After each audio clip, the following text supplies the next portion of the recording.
Hey friends, Ari Koinuma here. Thanks for tuning in. Today I wanted to share with you my thoughts on why this song hits us so hard. And this song I'm talking about today is Total Wet Sprocket's The Moment.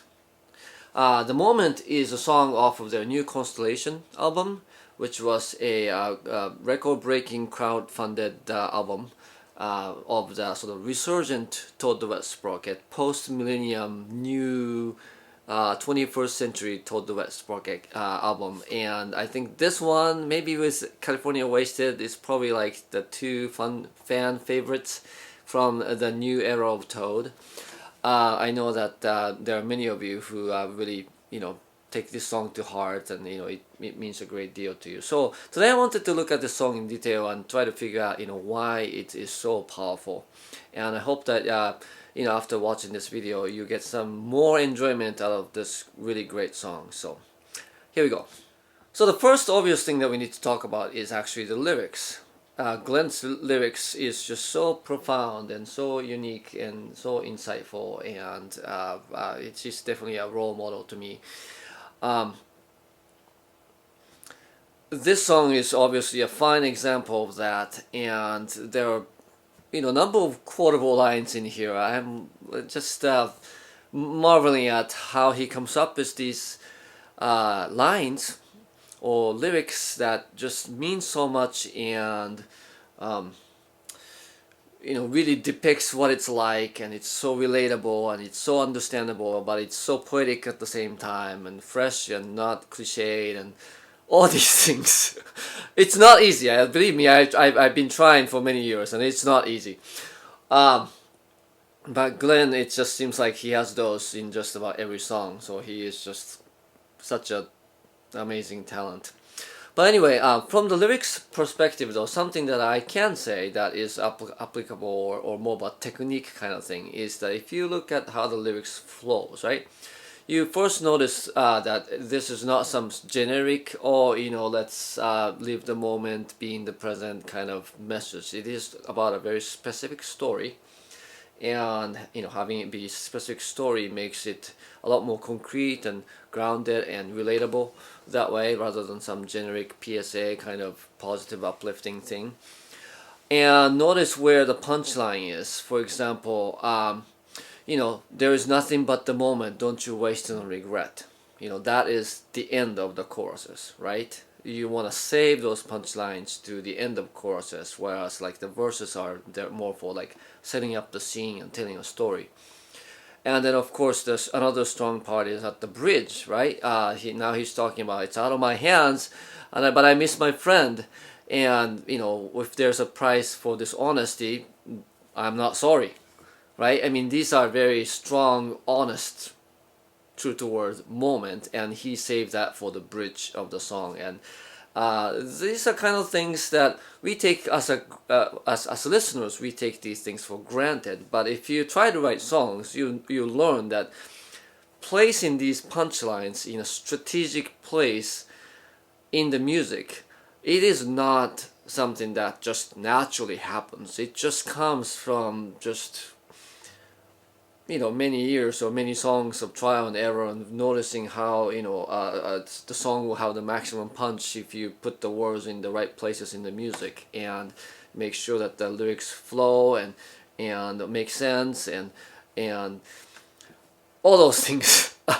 And the reason why this song means so much to us is because Glenn knows how to deliver and structure these words in a particular way so that it really fits the music.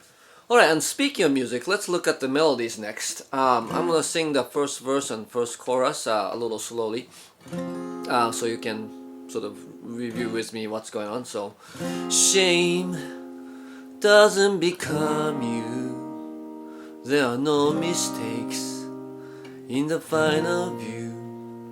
No blame. How could it be so wrong that your heart was braver than your will was strong? For every path you follow, there's another left behind. Every door you don't kick open, there's a million more to try. For everything you taught me, here's the one I've learned the best. There is nothing but the moment, don't you waste it on regret. Okay, so couple things I can offer about that melody. First of all, he starts out singing low, right, in his range, and then when you go to the chorus, clearly he goes up to higher range. And that is a classic songwriting technique in that you start low, so you have some place to go higher, because the higher you go, the more attention getting it is, and you don't want to start high and then have nowhere else to go. That, you know, makes the song feel very static, and even high notes don't feel high after that. The other thing I've noticed that, you know, if you hear a lot of the same notes in the melody, like something like for every path you follow, every path you follow, right? So that's all same note. There's another left behind. You know, that's, again, there's not a lot of jumps in there, right? This is what I call an untuneful melody. An untuneful melody stays kind of static, or if it goes up and down, it just kind of goes up and down in very sort of a stepwise or not very dramatic fashion. And the point of having an untuneful melody, which may sound like it's a bad thing, actually it is not. Untuneful melody, because of the more static nature of the melody, again, helps you focus on the words. And because the melody by itself might not be super duper interesting, they do the trademark toe duet sprocket vocal harmony to make it more interesting and powerful. So again, those are, you know, very, very classic, and the kind of songwriting that toe duet sprocket really does really well. It's like a trademark style of theirs. Alright, next let's look at the harmony for a little bit. So I'm going to play the chords, the sort of the basic reducted kind of chords. I mean, there's a lot more going on in the music, but fundamentally I think this is the chords that form the foundation of the song. So the verse goes like this.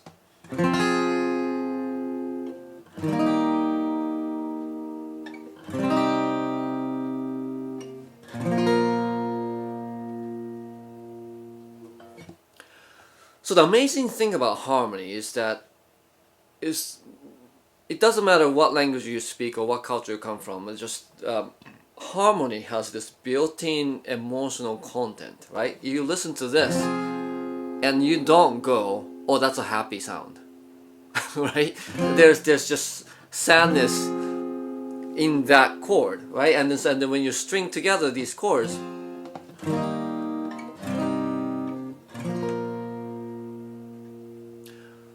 I don't know about you, but I listen to that series of chords and go, yeah, I mean, that feels very forlorn, sad, and the chords are kind of going down, and descending movements in music has a kind of a settling or depleting of energy. It just brings the energy level down. So, oops, right? This part of the chords really sort of has this sadness, kind of almost a resignation kind of feel. I mean, of course, there's like other arrangements to kind of counteract that effect, but the foundation of the harmony has that effect, right? Now, listen to the next set of chords, which is for the chorus. It goes like this.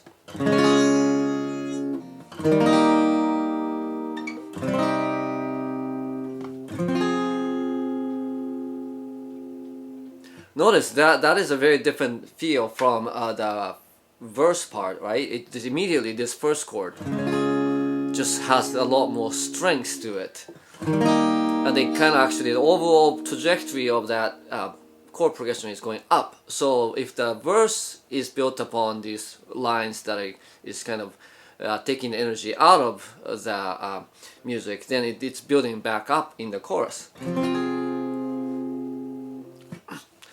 And then finally, again, the bridge goes like this.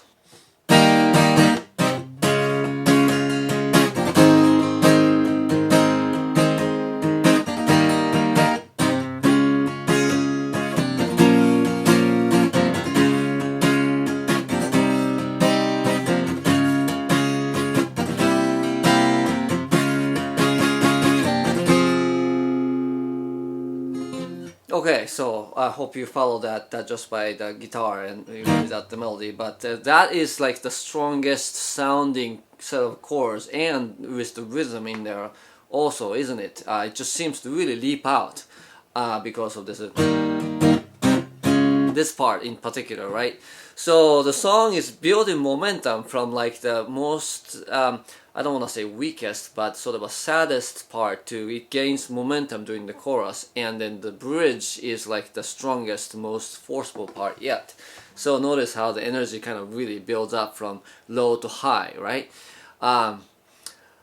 These are things that make up great songs, and Toad is just, every song has just these kind of amazing sort of flow to them. So that is just another example of how strong and amazing Glenn and Toad the Sprocket are.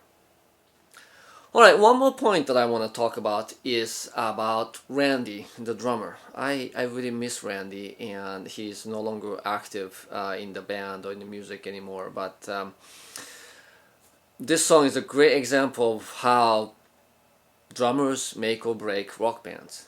That might not be obvious to those of you who are not musicians, but it's really true in that bands are only as good as their drummers. If you see bands without good drummers, you will be able to tell that, yeah, I mean, it is the drums or the foundation of the music, and when the foundation is not holding up very well, it makes the whole rest of the band, sound bad. Although it might not be obvious if you don't know that, you might kind of look at it and wonder, it doesn't sound very good, and you might not know that it's the drummer who is not quite holding it up. But anyway, that's beside the point. This song, as you know, in the studio recording, at least, the drums don't come in until after the first chorus, and it almost feels as if the rest of the band is warming up and setting the stage for the real star of the show, which is Randy, the drummer.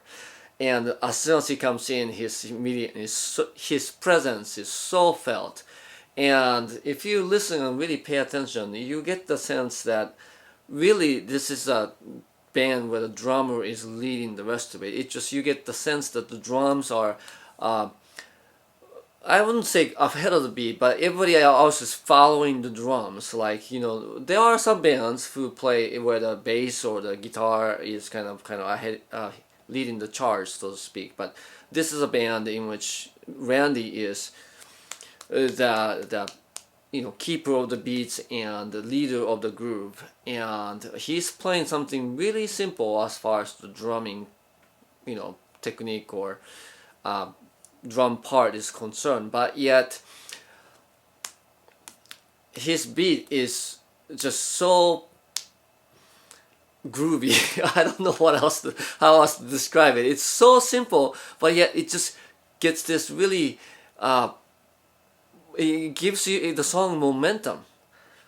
And the reason why the song doesn't kind of sound so sappy without even though there's these chords by itself kind of can sound that way, is because of the rhythm section. Of course, Dean has the big part to play there too, but listening to this song, I was just really struck by Randy's role and how his drumming really defines Toad music, and he will be missed. I've seen Josh play, their touring drummer, and I assume that he's going to play on the records. I don't know.